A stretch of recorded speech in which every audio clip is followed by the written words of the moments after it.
하나님의 말씀 룻기 2장 17절에서 23절까지 말씀 보겠습니다.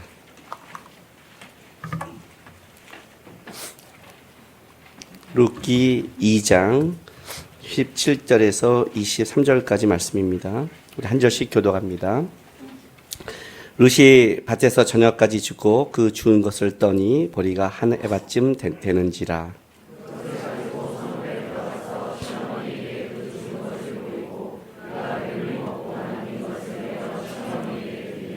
시어머니가 그에게 이르되 오늘 어디서 주었느냐 어디서 일을 하였느냐 너를 돌본 자에게 복이 있기를 원하노라 하니 룻이 누구에게서 일했는지를 시어머니에게 알게 하여 이르되 오늘 일하게 한 사람의 이름은 보아스니이다 하는지라.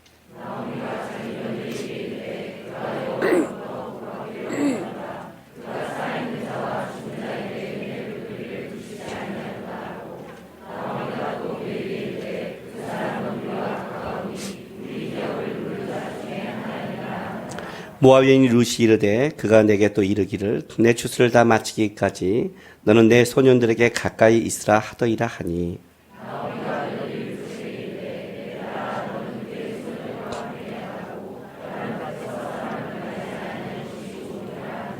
같이 있습니다. 이에 룻이 보아스의 소녀들에게 가까이 있어서 보리추수와 밀추수를 마치기까지 이삭을 주우며 그의 시어머니와 함께 아멘. 기도하겠습니다. 하나님 감사합니다. 오늘도 우리가 주의 말씀을 듣고 또 그 말씀을 가지고 살려고 합니다. 깨닫게 하셔서 하나님의 말씀 갖고 세상을 시험이 들지 않고 주님 바라보며 살 수 있도록 도와주시옵소서. 또한 이 시간 하나님의 자녀들이 주 앞에 드린 예물을 위해서 기도합니다. 하나님 주께서 주시고 주님이 우리 주인됨을 고백하는 마음으로 드린 감사가 담긴 예물들입니다. 기쁘게 받아주시고 험난한 이 세상 속 어떻게 살아야 될지 모르는 이 세상 속에 하나님의 은혜와 도움 속에 영육간에 채워지고 맛보며 살아갈 수 있도록 주의 자녀의 삶을 도와주시옵소서. 감사하며 예수님의 이름으로 기도했습니다. 아멘. 어제 목요일부터 토요일까지 리바이벌 바이블 캠프를 했습니다. 창세기 1장부터 11장을 다시 한번 이제 하게 돼서 청년들과 했습니다. 캠프 가운데 이제 중간에 공부를 하다 보면 혹시 의문되는 이제 질문을 하라고 이렇게 하는데 뭐 질문의 내용이 항상 제가 원하는 질문이 아니라 진짜 하지 말라는 걸 꼭 하는 질문이 꼭 있어요. 그런데 이제 그 질문지 내용에 이렇게 쓴 하나의 그 내용이 하나가 뭐냐면, 목사님, 세월호 사건을 우리는 어떻게 바라봐야 되나요? 라고 이제 질문이 왔습니다. 아직도 우리의 마음속에 남아있는 가장 가까운 사건이죠. 그럼 어떻게 바라봐야 될까요? 그런 사건들이 우리에게 일어날 때마다, 세월호 사건뿐만은 아니겠죠. 좀 더 지나가면 삼풍 백화점 사건도 있고 성수대교 사건도 있습니다. 그러나 이 사건보다 더 큰 사건이 우리 민족에는 많았죠. 3년 동안 전쟁이라는 사건이 있었고 또 일제시대라는 식민지, 그것은 이 사건보다 더 큰 사건입니다. 성경에 들어가도 예수님이 태어날 당시에 헤롯이 2살 아래 아이들을 다 죽여버린 끔찍한 사건도 있었습니다. 모세 시대에도 모세가 태어날 때 바로가 아이들을 나일강에 빠뜨리는 사건이 있습니다. 아마 이거는 단순히 세월호 사건이 아니라 인류 역사의 사건이고 또 앞으로 우리 후손들이 살아가면서도 수많이 겪어야 될 사건입니다. 어떻게 이런 사건을 우리는 고백하고 신앙으로 살아야 되겠습니까, 여러분? 저는 제가 인생을 살아가면서 살아가는 하나의 이제 그 가치 척도가 있습니다. 뭔가를 결정할 때 하나님이 내 인생 속에 이렇게 깨닫게 해진 여러 가지 사건이 꼭 그때가 되면 하나님이 생각나는 게 있습니다. 청년 때 그 교사를 하고 있는데 교회 근처에서 걸어가고 있는데 저기 한 후배가 오는데 딱 담배를 교회 근처에서 물고 오는 거예요. 근데 걔도 교사예요. 그러니까 교사라는 건 뭐냐면 아이들에게 신앙을 가르치는 사람 아니에요. 그러니까 단순히 자기가 한다 못한다를 떠나서 모범이 돼야 되는 그런 위치에 있잖아요. 근데 교회 근처라니요. 멀리 숨어서 이렇게 하다가도 아니고 교회에서 이렇게 핀다는 거는 대놓고 하자는 거잖아요. 내가 그걸 바라보면서 저게 죽으려고 미쳤나? 저는 그때 좀 무서운 선배였어요. 그러니까 전 죽이려면 죽이는 선배였어요. 진짜 가서요. 몽둥이로 한 명만 범벅이로 몽둥이로 패 죽여버리면 그게 소문이 나서 아무도 안 하거든요. 일단 이런 거 있잖아요. 더러운 사람 앞에서는 못 오잖아요. 무서운 사람 앞에는 딱 몽둥이를 잡고 진짜 패려고 딱 마음 먹었어요. 특히 장로님 아들이니까 아주 좋아요. 나는 아무도 안 다니까 떠나면 그뿐이고 장로님 아들이 교회에서 그런 문란을 일으켰다면 아버지 체면을 봐서 문제를 안 일으키잖아요. 딱 패려는 순간에 하나님께서 저한테 남구가 만약에 저 아이의 인생 속에 지금 이 순간이 가장 제가 안 좋은 순간을 걸어가는 것이라면 네가 그 제 인생의 단면을 딱 잘라서 그만 바라보고 저놈은 죽일 놈이야 하고 죽인다면 그 판단이 옳은 거냐 그른 거냐 저한테 이렇게 묻는 거예요. 틀린 겁니다. 그런데 왜 네가 심판관이 되려고 하니 그래요. 내가 저의 인생을 끌어가는 중에 저희가 지금 힘든 과정을 지나간다면 너는 거기서 기도하고 도와줘야 될 책임이 있지 네가 거기에 쓸 책임은 없지 않니 그래요. 그래서 그날 몽둥이를 못 잡았고 내려놨습니다. 그리고 제 안에 있는 수많은 몽둥이는 그때마다 수없이 내려왔습니다. 내가 심판관이 되고 내가 판단관이 될 때 하나님이 이렇게 묻습니다. 너의 눈이 진짜 정확해? 너의 이 시간의 안목 속에 너가 바라보는 게 정확하다고 말할 수 있니? 이 질문 속에 마음의 칼을 내려놓을 수밖에 없었습니다. 우리가 어떤 걸 사물을 볼 때 한 가지 주의할 건 뭐냐면 우리가 너무 근시안적으로 바라본다는 게 있다는 겁니다. 그 하나의 사건 속에는 우리가 이해하지 못합니다. 여러분. 어떻게 이해할 수 있겠습니까? 절대 이해 못합니다. 그러나 그 사건은 넓게 봐야 됩니다. 예수를 믿는다는 건 뭐냐면 인생 강건해야 7, 80년 살아가는 그 인생 속에서 판단하지 않는다는 게 예수를 믿는다는 겁니다. 예수를 믿는 자는 어떤 자냐면 알파와 오마가 되신 영혼 속에 있는 하나님을 바라보는 겁니다. 나는 하나님의 역사 속에 한 점을 살아갑니다. 그 점 속에 있는 점점이 되는 거죠. 그 사건은 점점을 가지고 과연 하나님은 어디 계신가? 그를 바라보는 그 판단 자체가 그는 교만한 자고 그는 잘못된 판단을 하고 있는 겁니다. 인생 7, 80년도 어떤 사건을 갖고 판단할 수 없는데 하물며 영혼 속에서 또 인류의 역사 속에서 그 사건을 바라보지도 못하는 인간이 판단한 것은 잘못된 겁니다. 우리는 먼저 뭘 배워야 되냐면 바라보는 시야를 배워야 되고 눈을 배워야 됩니다. 여러분 우리가 주님을 따라갈 때 성경에 말하는 게 있습니다. 누구든지 나를 따르려면 자기를 부인하고 자기 십자가를 지고 따르라는 것이 기독교의 정수입니다. 자기를 부인하고 자기 십자가를 지고 따라가는 게 뭘까요 도대체? 뭘까요? 이 길을 얘기하는 겁니다. 십자가의 길이란 인간의 안목과 생각으로 질 수 없다고 얘기합니다. 여러분 십자가가 뭡니까? 어떻게 이 시대의 인류의 구원을 예수님을 못 바꿔서 구원한다고 생각할 생각을 감히 누가 했습니까? 구원의 방법이 그건 줄 누가 알았겠습니까? 그 얘기를 하는 겁니다. 마태복음 7장 13, 14절 한번 보겠습니다.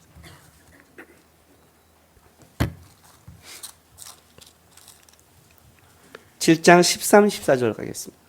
산상수훈의 말씀인데 좁은 문으로 들어가라. 멸망으로 인도하는 문은 크고 그 길이 넓어 그리로 들어가는 자가 많고 생명으로 인도하는 문은 좁고 길이 협착하여 찾는 이가 적음이라. 자, 좁은 문으로 들어가랍니다. 여러분 좁은 문이 어디 있습니까 도대체? 좁은 문이 생명의 문이라고 한다면 그게 넓은 문이겠죠. 사람들이 넓은 문이 죽음의 문인 줄 알고 들어갔겠습니까? 아니에요 여러분. 그게 생명의 문인 줄 알고 들어갔다는 겁니다. 무슨 말이냐면 하나님의 길을 따라가는 데 있어서 너희가 바라보는 눈, 넓은 문, 생명 같은 문이 그것이 아니라고 얘기하는 겁니다. 좁은 문이란 게 뭐냐면 협착하고 아닌 것 같아. 우리 눈에는 그렇게 보이는 겁니다. 우리는 너희 시야에는 이 길에는 방법이 없고 끊긴 것 같고 그리고 일로 가면 죽을 것 같은 그 길이 바로 우리가 가는 길입니다. 그게 바로 십자가의 길이라고 그러는 겁니다. 십자가라고 그러니까 배낭가 여러분 어떤 고통을 당하면서 이게 내 십자가인가 봐. 결혼했더니 시부모가 안 좋으니까 이게 내 십자가인가 봐. 자식을 낳는데 공부를 말을 안 들어요. 부모도 좋고 시모도 좋고 남편도 좋고 아내도 좋은데 어떻게 이런 자식이 태어났지? 이게 내 십자가인가? 그걸 십자가라는 게 아니에요. 여러분이 싫고 고통당하고 어려우면 다 십자가라는데 그걸 십자가라고 말하는 게 아니에요, 여러분. 십자가의 길은 뭐냐면 하나님의 인도하는 길은 너희가 보기에 좁아 보이고 어려워 보이고 할 수 없는 길이라는 의미에서 십자가로 얘기하는 겁니다. 그분의 방법은 우리와 다르다고 얘기하는 거예요. 그렇다면 하나님이 주신 그 길을 가려면 어떻게 해야 돼요? 그게 자기 부인이라는 겁니다. 자기 부인이야. 너의 생각, 너의 안목이 부인돼야 된다는 거예요.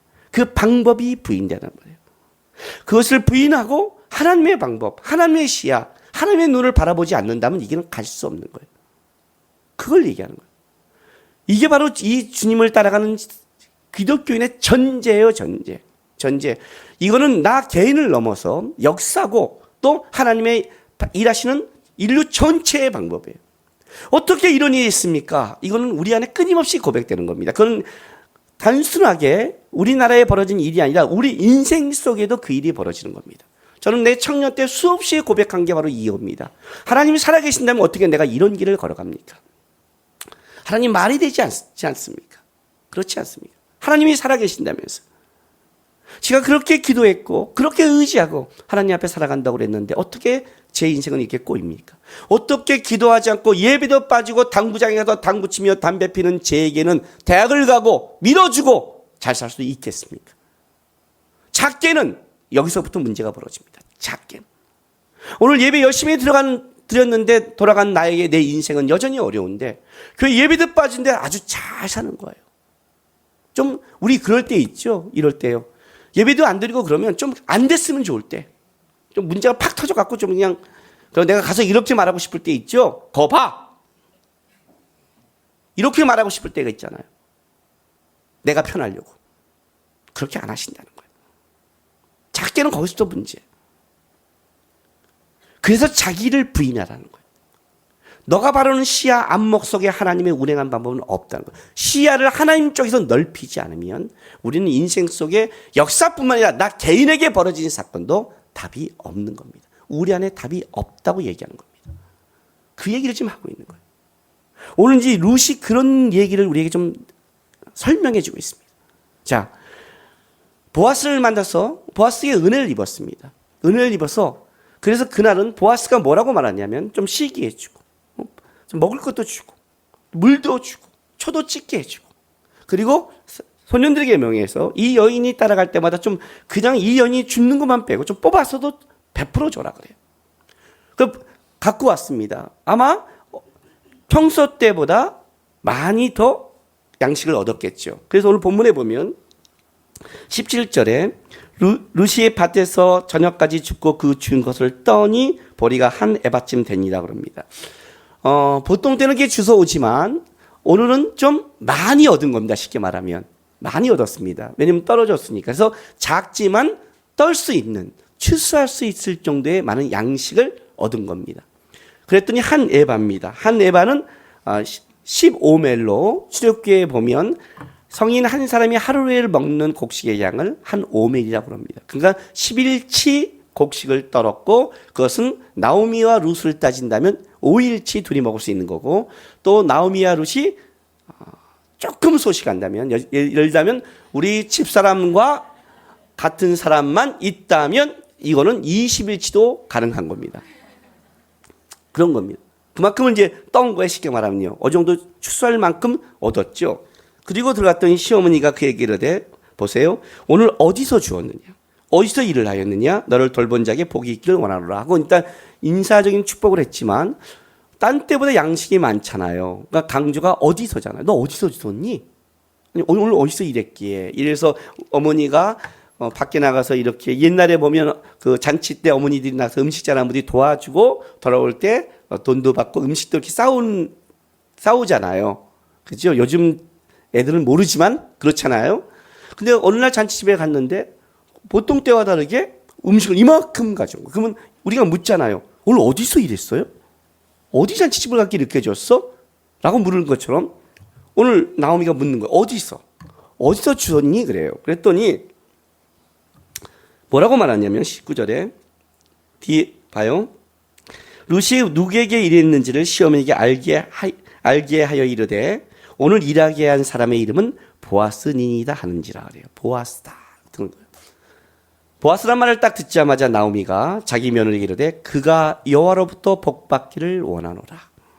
그가 살아있는 자와 죽은 자에게 은혜 베푸기를 그치 아니하도다 하고 나오미가 또 그에게 이르되 그 사람은 우리와 가까우니 우리 기업 물릴 자 중에 하나이니라 하니라. 이렇게 말하는 거예요.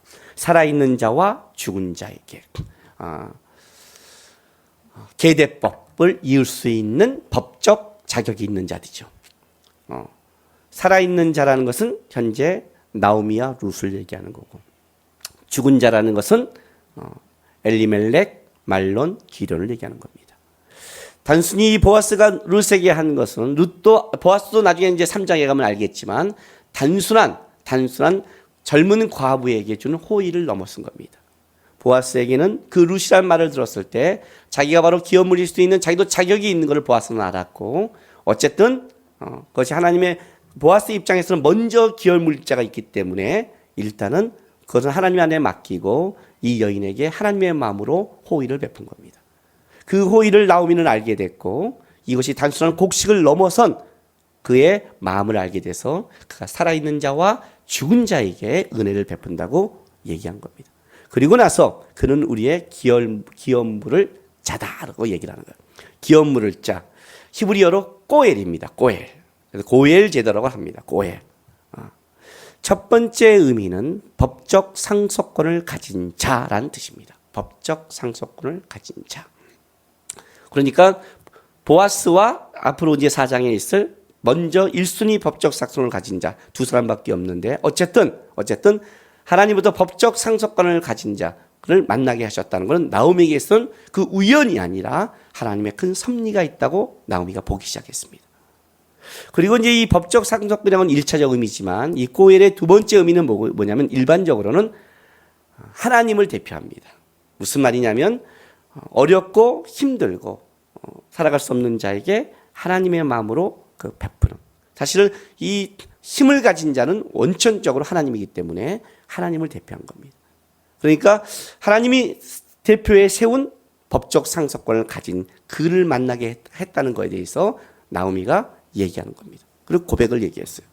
기업 물릴 자입니다. 그랬더니 21절 모압 여인 룻이 이르되 베란가 이제 성경이 확 바뀌었어요. 이 모압 여인 룻이요. 물론 2장 2절에 나와요. 모압 여인 룻이 나오미에게 이르되 원하건대 내가 밭으로 가서 내가 누구에게 은혜를 입으면 하고 그 가는 장면을 얘기하면서 보아스로 가는 장면을 얘기합니다. 근데 그 뒤에는 이제 룻이 또 이 사람들도 누구냐 하면 모압 지방에서 모압 소녀 이런 식으로 가다가 다시 여기서 모압 여인 룻이라고 딱 얘기하는 거예요. 가장 완벽한 이름이라고 그랬죠. 히브리인들이 부를 때 제가 여러분 누구 부를 때 예를 들어서 하람아 이렇게 부르면 어떻게 하면 하람 네 그렇지만 김하람 그럼 느낌 다르죠. 그게 가장 완벽한 이름이죠.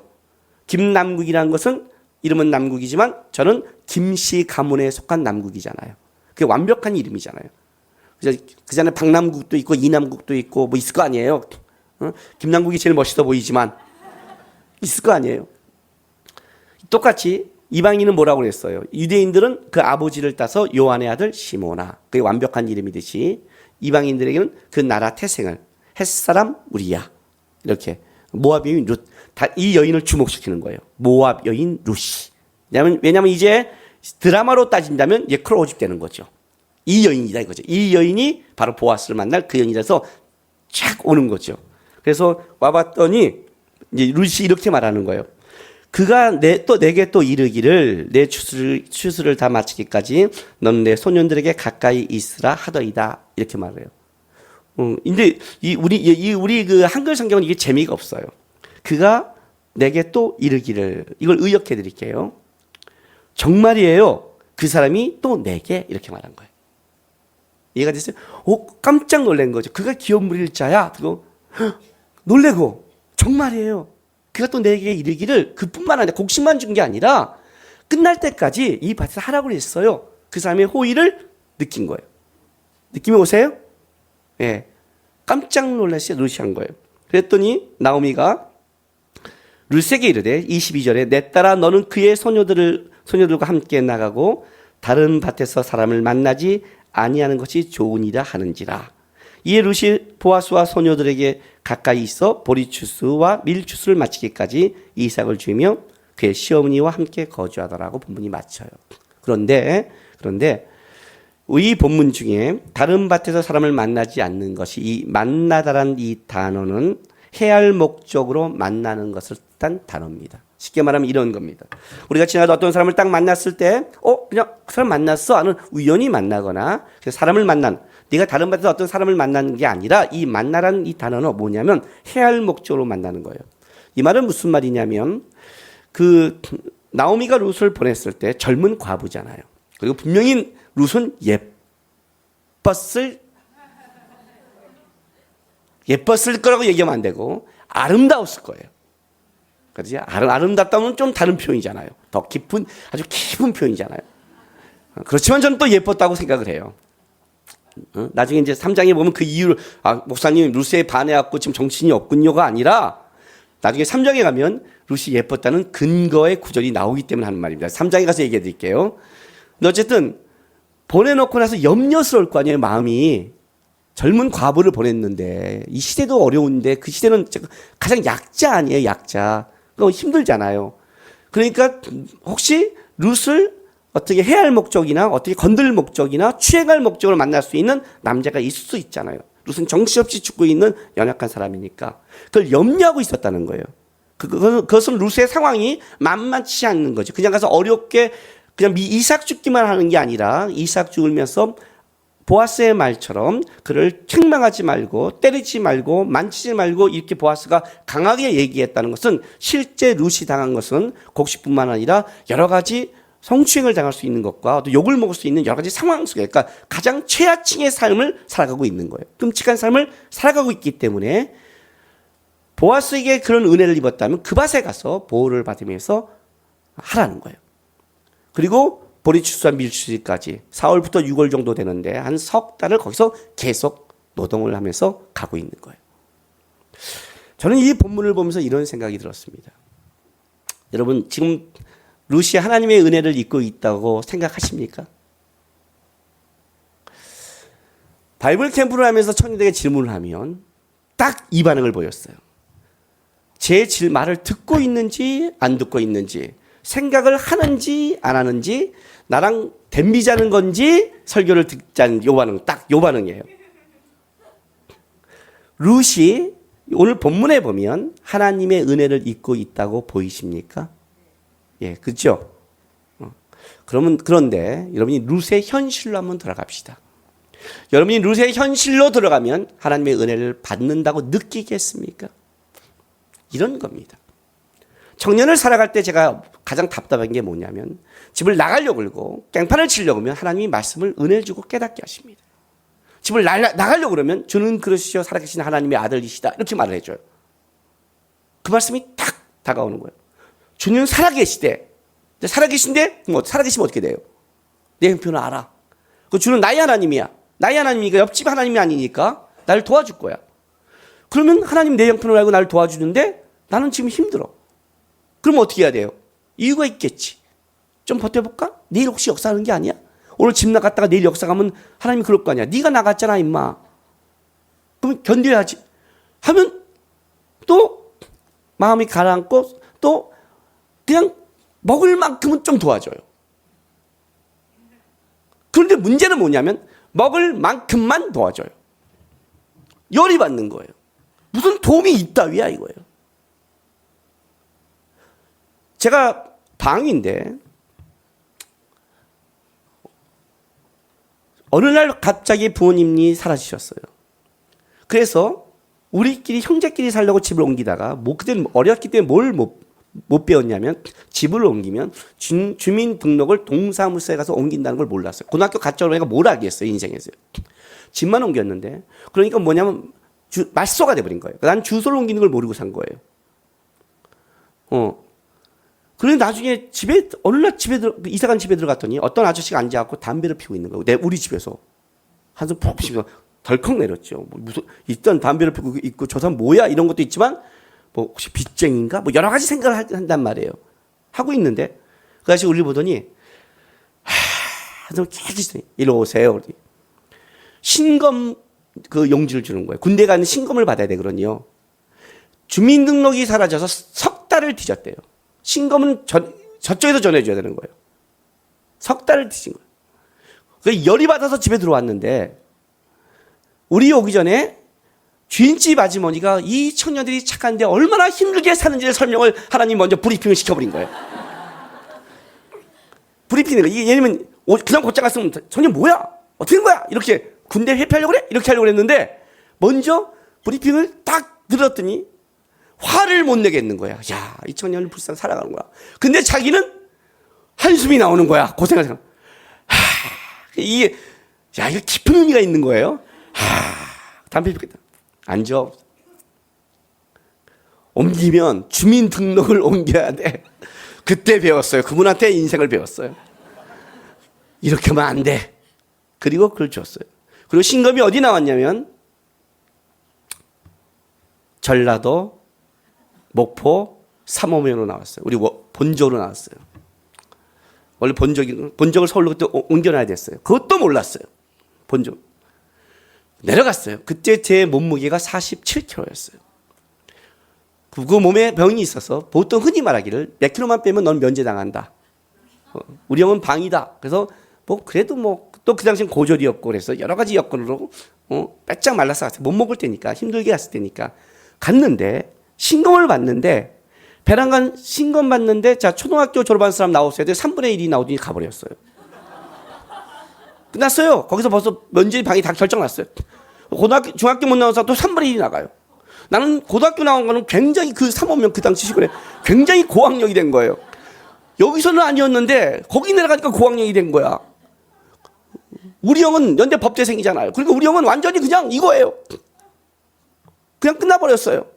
우리 형 현역 1종. 아픈 사람이. 나는 그래서 방위가 나온 거예요. 나는 서울이었으면 어떻게 돼요? 면제예요. 그 당시에. 아니 하나님 부모님들 이렇게 고생을 시켰으면 주민등록 그거 좀 알려주면 안 돼? 내가 서울에서 방위가 됐어요. 훈련소를 어디 나왔냐면 또 본적에서 전라도 광주 31사에 내려갔어요. 서울도 아니고 방위가 왜 광주 들어갔어요. 근데 그때 갔더니 들어갔는데 살벌한 거예요. 보통 군대 들어가면 얼마 어떻게 들어가요? 머리 자르고 들어가죠. 이렇게 머리 밀고 이렇게 들어가잖아요. 그렇게 들어가잖아요. 근데 머리 긴 놈들이 막 들어와. 쉽게 말하면 내가 도망 다닌 사람처럼 된 거 아니에요. 그쪽에서 보기에는. 그잖아요. 도망 다닌 놈들 다 때려먹는 마지막 훈련소예요. 거기 들어갔어요. 어떻게 했어요? 훈련이요. 죽음이에요. 겨울에 밤마다 새벽 2시에 깨갖고 다 바다가 팬티바에 나가서 거기 우물장이라고 물이 있는데 밤마다 새벽에 물에 넣고 나오고 덜덜덜 떨고 쓰고 그 짓을 하는 거예요. 저도 들어갔어요. 나는 내가 빠지고 싶게 빠진 게 아니거든요. 내가 이놈들과 같이 있는 거예요. 거기 내가 똑같은 대우를 받아요. 견디지를 못하겠는 거예요. 특히 내 몸은. 배란간 너무 힘들어서 쓰러지기 직전에 배란간 오더니 여기서 그림 웬만큼 그린 놈 나와 그래. 처음에는 그림 잘 그리는 사람 나와 그랬더니 잘 그린다 그러면 안 나가잖아요. 잘 그린다는 게 애매하잖아요. 안 나갔거든요. 근데 나중에 오더니 그림 웬만큼 그린 사람 나와 그래서 제가 그림 웬만큼 그리니까 손 들었어요. 딱 갔더니 연말이니까 겨울이니까 새해를 위해서 차트와 그림을 그린 작업이 너무 많았고 손이 부족한 거예요. 저거 그리래요. 그런데 저는 베끼는 건 너무 잘 그렸거든요. 제가 그래도 미대를 가려고 했던 사람인데 했더니 앞에 있는 3명들 딱딱딱 치니 니는 복귀. 얘 안 하면 된다는 거예요. 그래서 거기서 살았어요. 거기서 숨통을 틔웠어요. 그리고 서울로 들어왔어요. 근데 서울에는 배치가 다 끝난 거예요. 광주와 달라서 일주일 전에. 갈 데가 없어요. 어디 가요? 나는 서울 올 때 동사무소를 생각했어요. 방이 그러면 동사무소 아니에요? 그거는 우리가 갖고 있는 일반 상식이잖아요. 방위 동사무소, 방위가 해병대야 그러면? 그런데 어디 갔냐면 없다고. 전투방위 그래서 폭동 진압하는데 데모 막는 그쪽으로 들어갔어요. 그리고 옷 벗고 방위가 혹한기 울려고 방위가 유격을 하고 방위가 100km 행군을 하고 방위가 뛰어. 아이덴티티에 혼란이 왔어요. 나는 방위인데 방위가 왜 뛰어? 이게 방위야? 이게 현역이야 방위야? 나는 진짜 군대에서 이 2달 동안 너무너무 힘들었어요. 몸이 약하잖아요. 또 힘든 거예요. 그런데 군대가 또 수방사였는데 배란간 그림 한 사를 또 착출하는 거예요. 왜냐면 사단장이 수방사 보고가 있어. 또 배우치 하나 무조건 손들자. 쫓겨나더라도 훈련해서 손들었어요. 갔어요. 그래서 2달 갔고 또 좀 숨통을 틔워주셨어요 하나님이. 그리고 행정병이 됐어요. 훈련 받으면서 거기 갈 때 우리 아버님 인맥으로 방위를 나올 수 있었어요. 아시는 분이 있어. 그래서 아버님 그 전투방에서 우리 아버님한테 얘기를 했죠. 아버지 이렇게 했더니 우리 아버님 뭐라는 줄 아세요? 남자가 피해갈 생각하고 들어가 그래요. 본인은 군대도 안 갔으면서.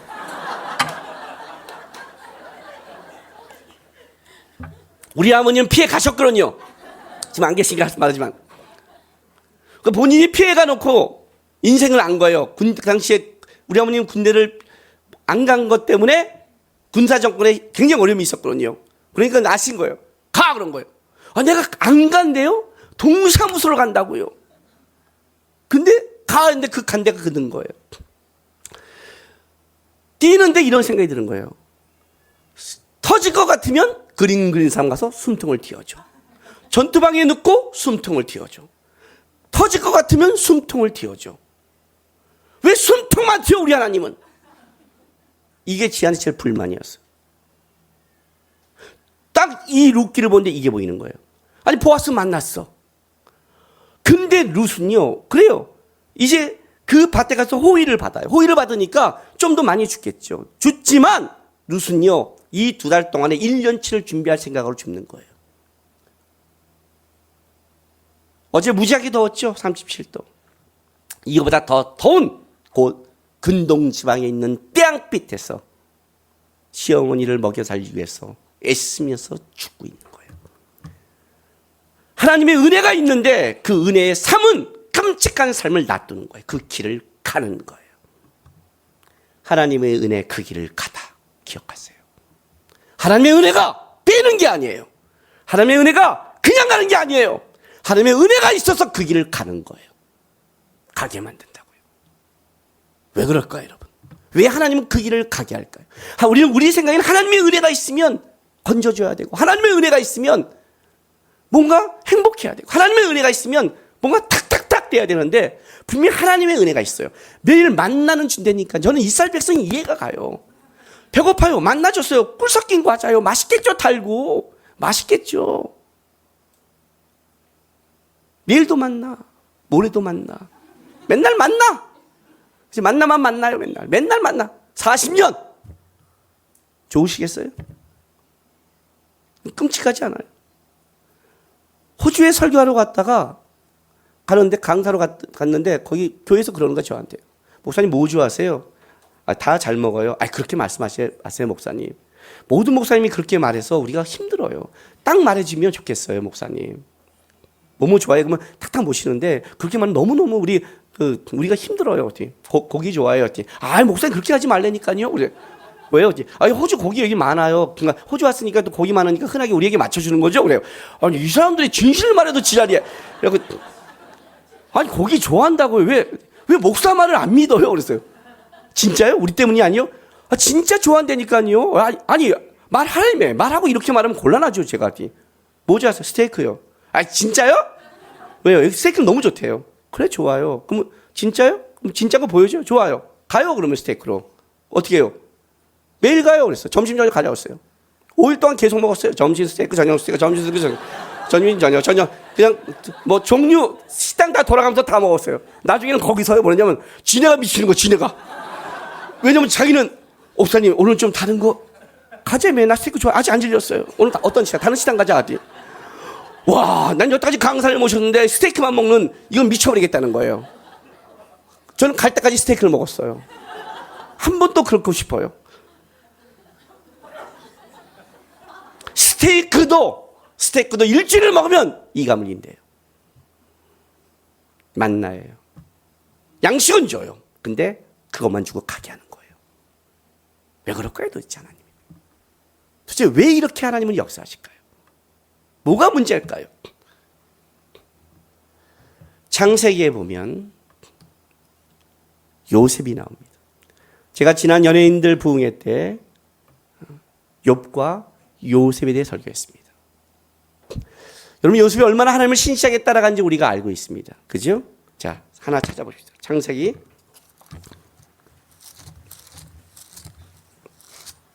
40장 보세요.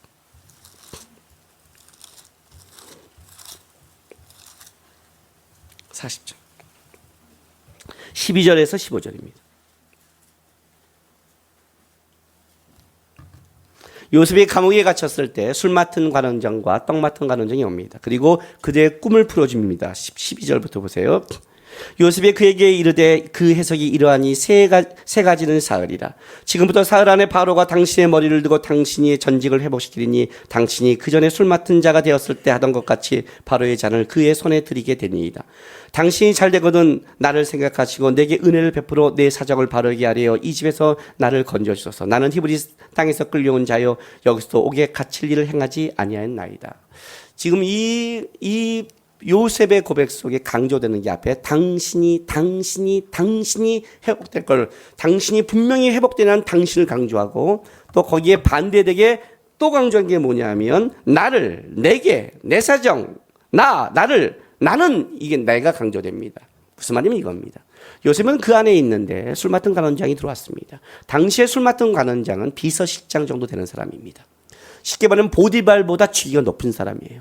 보디발에게 죄를 지어 들어갔는데 경호시장보다 낮은 사람이 뺄 수는 없잖아요. 경호시장보다 높은 사람이 뺄 수 있잖아요. 근데 경호시장보다 높은 사람은 잘 안 들어와요. 맨날 국무총리가 감옥에 들어오면 그 나라는 어떻게 되겠어요? 그런 사람이 들어온 거예요. 그런데 그 사람이 꿈을 꿨어요. 꿈을 꿨는데 꿈풀이를 자기를 만나 하나님 꿈풀이를 알게 해줬어요. 그렇다면 요셉 입장에서 보면 이거는 하나님의 뜻 아니겠습니까? 하나님이 만나게 한 거잖아요. 분명 하나님이 만나게 한 게 맞잖아요. 나중에 보면 기억나게 했으니까. 그러니까 요셉은 경호시장보다 높은 사람이 들어올 수 없는 사람이 들어와서 이 사람을 하나님이 꿈을 꾸게 하고 내 꿈풀이를 해서 이 사람을 빼준다면 이거는 하나님이 나를 빼주겠다고 생각한 거예요. 그래서 뭐라고 말하냐면 나는 죄를 짓지 않습니다. 나를 생각하시고 얼마나 나에 대해서 나가고 싶은 나를 라고 얘기를 하는 거예요. 그런데 이 인연을 잊어버려요. 요셉이 얼마나 충격을 받았을까? 하나님 왜 만나게 했어요? 그냥 빼줘도 되잖아요. 내가 꿈풀이 안 해도 되잖아요. 원래 나갈 사람 아니에요? 살만해 나갈 사람 아니에요, 원래. 안 만났으면 마음이라도 편하지. 여러분, 그게 사실 열받아요. 신앙생활 하다가 뭐가 열받냐면 하나님께 마음을 진정하고 이제 살겠습니다 하는데 아닌 것처럼 오는 거야. 그래서 아니 내가 마음을 내었더니 하나님이 나에게 역사하시나? 하고 딱 했는데 꽝이야. 그럼 뭐냐면 뭐예요? 시험하는 거야? 왜 저한테 이러세요? 이게 나오지 않아요, 여러분? 이걸 이해 못해요? 이런 역사가 있기를 기도할까요, 제가? 성질이 난단 말이에요. 어차피 나갈 사람 만났으면 하나님의 뜻인 줄 알고 분명히 얘기했는데 이걸 잊어요. 근데 2년 동안 요셉이 뭘 배웠을까요? 41장 14절 보세요. 14, 16절. 이에 바로가 사람을 보내어 요셉을 부르매 그들이 급히 그를 옥에서 내놓은지라. 요셉이 곧 수염을 깎고 그의 옷을 갈아입고 바로에게 들어가니 바로가 요셉에게 이르되 내가 한 꿈을 꾸었으나 그것을 해석한 자가 없더니 들은즉 너는 꿈을 들으면 능히 푼다 하더라. 요셉이 바로에게 대답이르되 내가 아니라 하나님께서 바로에게 편한 대답을 하시리라. 자, 2년 후에 이제 바로가 꿈을 꿉니다. 그리고 그 꿈을 아무도 해석하지 못합니다. 애굽에 있는 모든 관원들이 완전히 사색이 됐습니다. 그러자 술 맡은 관원이 그때 생각하고 요셉을 얘기합니다. 바로가 말합니다. 데려와! 그런 거예요. 그랬더니 얼마나 급했냐면 14절 봤더니 이에 보내요. 부름에 급히 내놓은 자 곧 깎고 입고 들어가니. 알죠? 굉장히 긴박하게 돌아가는 겁니다. 어느 날 갑자기 확 끄집어내는 거예요. 원래 셈족은 수염을 기르고 애굽에 있는 사람들은 수염을 깎고 깨끗하게 합니다. 지금 제 복장은 애굽인의 복장입니다. 그러니까 왕 앞에 세워야 되니까 어떻게 돼요? 오자마자 깎고 제수 벗고 입고 데리고 왔겠죠. 그리고 뭐 제수에게 친절하게 했습니까? 가면서 할 거 아니에요. 바로 앞에 쓸 거야. 질문에 대답해. 찍소리 말고 온갖 엄포를 주고 갔을 거 아니에요. 막 가서 바로 앞에 세웠을 거 아니에요. 바로의 집이 뭐 문 열면 아파트 뭐든 현관이겠습니까? 왕궁을 들어가면 긴 데가 있고 그 위험과 기가 안 눌릴까요? 마무지가 문을 열 때 대신들 쫙 절하고 있는 그 와중에 요셉이 걸어가고 있는 겁니다. 바로가 묻습니다. 너가 꿈을 들면 능히 푼다 하더라. 2년 전에 이렇게 말했어요. 2년 전에. 저는 죄를 짓지 않았습니다. 저를 꺼내십시오 이렇게 말했어요. 똑같이 요셉이 해야 될 거 아니에요. 예! 말씀하십시오. 그래서 저는 꿈을 푼 다음에 죄를 짓지 않았습니다. 이렇게 말을 해야 되는 거예요. 그런데 놀랍게 요셉이 이렇게 말을 해요. 하나님께 있습니다. 그래요. 무슨 이게 죄수가 이렇게 당당해요. 그리고 편안하게, 바로는 편안하게. 바로가 불안하고 요셉이 편한 거예요. 요셉이 2년 동안 배운 게 뭔지 아십니까? 술 맡던 관원장을 겪고 뭘 배운 줄 아세요? 하나님이 꺼내줘야 꺼내주는 겁니다. 나를 꺼내주는 능력이 술 맡은 관원장이 아니라 하나님께 있다는 걸 알았어요. 바로에게 있는 게 아니에요. 감옥에서 하나님이 함께하면 감옥에 있는 거예요. 나와도 하나님이 함께하면 그게 저어진 거예요. 나와서 바로를 바라보는 게 아니라 그 자리에서 하나님께 있습니다라고 고백을 하는 거예요. 그리고 나서 끄집어내는 거예요. 그랬더니 하나님 안에서 살아가며 단순히 요셉 하나가 감옥에 나온 게 아니라 그것이 야곱의 70인의 가족을 보호하고 애굽을 보호하고 열방을 보호하는 하나님의 사람이 되어버린 거예요. 그걸 만들기 위해 끌고 가고 있는 거예요. 그걸 만들기 위해 끌고 가고 있는 거예요. 하나님이 왜 은혜의 그 길을 가게 하냐면 하나님의 은혜라는 것이 여러분의 순간순간 편한 어떤 그 하루하루를 주는 양식을 넘어선 사건이에요. 하나님은 그 길을 감으로 여러분의 인생 속에 하나님이 주인됨을 알고 우리를 만드시고 우리를 통해 더 하나님의 이야기를 쓰고 싶은 거예요. 우리는 이 땅을 사는 존재가 아니라 영혼을 사는 존재입니다. 영혼을 살아요. 이 땅이 타인 것처럼 살지 말라고요. 센치해지지 말라고요. 감정적이지 마세요. 이해하지 못해요. 어떻게 이해하겠습니까? 세월호 사건, 6.25 전쟁, 분단, 어떻게 우리의 이 모든 걸 이해하겠습니까? 내가 내 개인의 인생에도 일어난 걸 이해하지 못하는데 어떻게 그걸 다 이해하겠습니까? 그럼 우리가 알고 있는 거 있어요. 이 땅이 다라면 억울하겠죠. 이 땅이 모든 거라면 불만이 있겠고 하나님은 없는 거겠죠. 그러나 이 땅이 아니라 하나님은 영혼을 이어간단 말이에요. 그것을 어떻게 이어갈지를 우리는 모르는 거예요. 그걸 어떻게 역전할지 모르는 거예요. 그게 십자가란 말이에요. 우리의 눈과 길은 없는 거예요. 그러나 하나님이 그걸 끌어가는 걸 알기 때문에 우리는 그 길을 묵묵하게 포기하지 않고 갈 수 있는 거예요. 다른 사람은 없다고 말하고 찾아오는 동안에 우리는 부들부들 같이 떨고 있는 거죠. 왜? 우리도 이해하지 못하니까. 그건 똑같은 거예요. 이해하지 못해요. 부들부들 떨고 있지만 포기하지 않는 건 뭐냐면 이 길을 가봐야 하나님이 하신다는 걸 알기 때문에 그걸 부들부들 떨고 가는 거예요. 주위에서 보아요. 너는 왜 가냐고. 왜 가냐고. 길이 안 보이잖아. 안 보여. 안 보여. 근데 왜 가? 끝나는 지점까지 가봐야 보려고. 여기서 안 보이잖아. 그렇죠. 등산을 하다 보면 중간에서 안 보인 길이 꼭대기는 보일 때가 있어요. 중간에서 길이라는 것이 막혀 있고 돌아가는 길이 길 때가 있어요. 하나님은 꼭대기에서 보고 우리는 밑에서 보기 때문에 시야가 다르잖아요. 그래서 믿고 가는 거예요. 그게 우리의 위치인 거예요. 그걸 가면서 우리를 만들고 우리를 통해 하나님의 살아계심을 세상에 보여주는 거예요. 그래서 그 길을 가는 싸움이 신앙의 싸움이에요. 룻을 가게 만들어요. 은혜를 줬는데 매일매일 은혜를 줘요. 곡식은 좋지만 그 길을 가게 만들어요. 그 길을 가야만이 받는 은혜가 있고 가야만이 드러내는 삶이 있는 거예요. 제가 여러분들에게 얘기했던 거죠.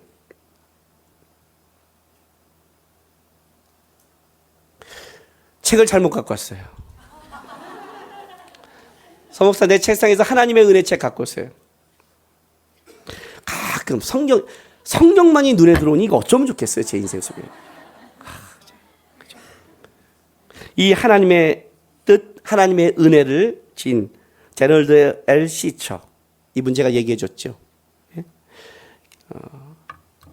어디 가서 설교를 하고 집회를 하러 갔는데 집회를 마치고 돌아오다가 교통사고를 당했는데 딸과 아내와 어머니를 동시에 잃어버린, 하나님, 진짜 하나님은 뜻은 어디 있습니까?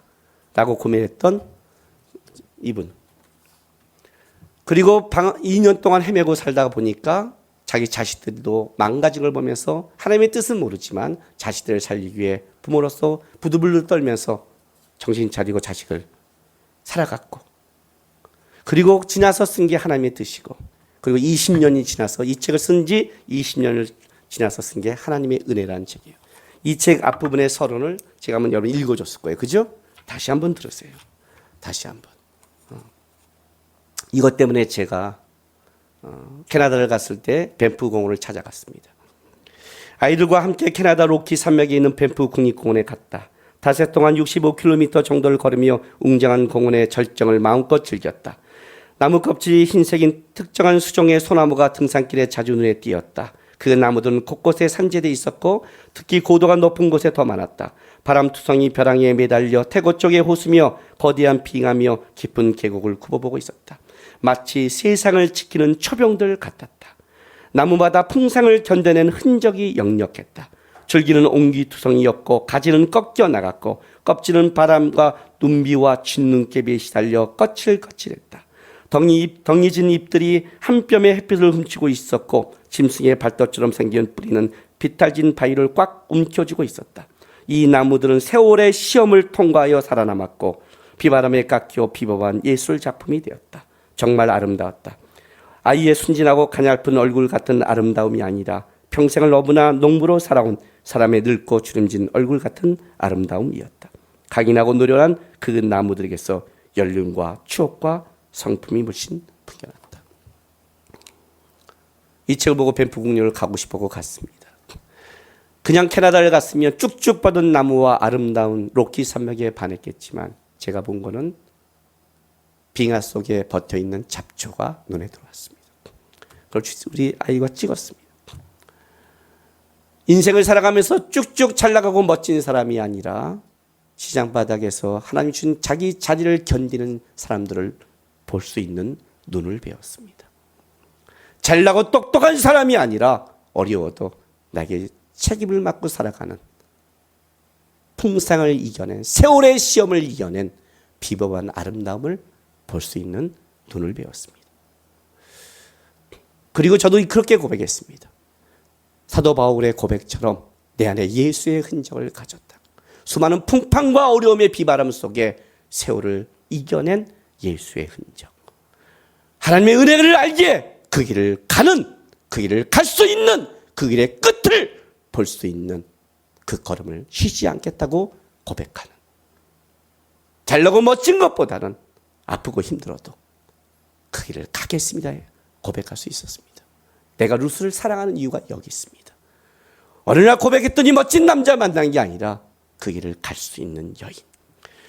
어머니의 하나님이 나의 하나님이 되고 어머니의 백성이 나의 백성이 되며 내가 어머니의 만약 하나님을 떠나면 하나님이 나를 죽이라고 고백한 그 고백을 그대로 지켜가면서 떠나지 않고 이삭을 죽고 그 세월의 시험을 견뎌가고 있는 이 아름다운 여인의 신앙 고백을 배우시고, 멋지고 아프고 뭐 다윗처럼 모세처럼 그런 신앙보다는 하루하루를 이삭 줍는 그 길을 갈 수 있는 신앙이 되시기를 주님의 이름으로 부탁합니다.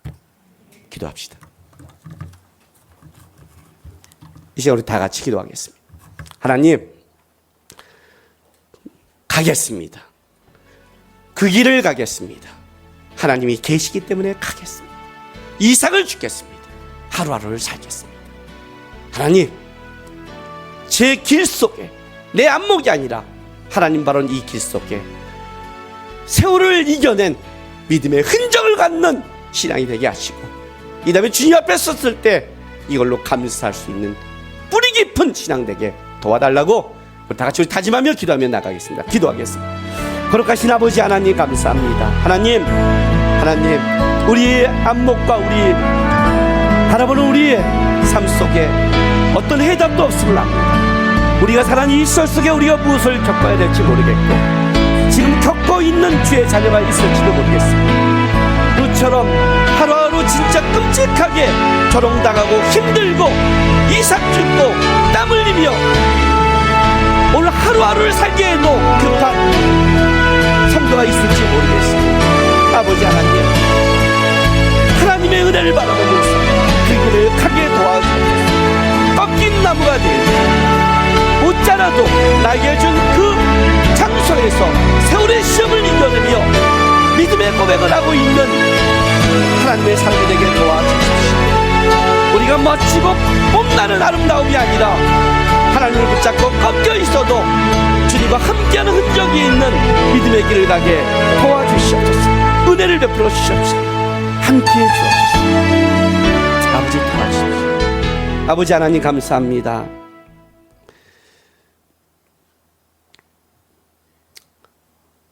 아버지 하나님, 어쩜 오늘 루처럼 하루를 살기에도 급하고 그 삶 속에 은혜는 받는 것 같은데 조롱과 소망 없음의 삶을 살아갈 수 있는 자녀가 있을지 모르겠습니다. 그 길을 가게 도와주십시오. 멋지고 아름답고 뽐나는 줄기 있는 나무처럼의 인생이 아니라 비바람에 꺾여도 바위의 뿌리를 꽉 붙잡고 있듯이 하나님을 붙잡고 세월을 이겨낸 믿음의 흔적이 있는 아름다움, 비범함 아름다운 신앙을 갖게 도와주십시오. 하나님, 그 길을 가겠습니다. 하나님의 은혜로 붙잡으시며 그들의 인생이 하나님 때문에 가치 있다는 것을 하나님 드러내 주십시오. 감사하며 예수님의 이름으로 기도했습니다.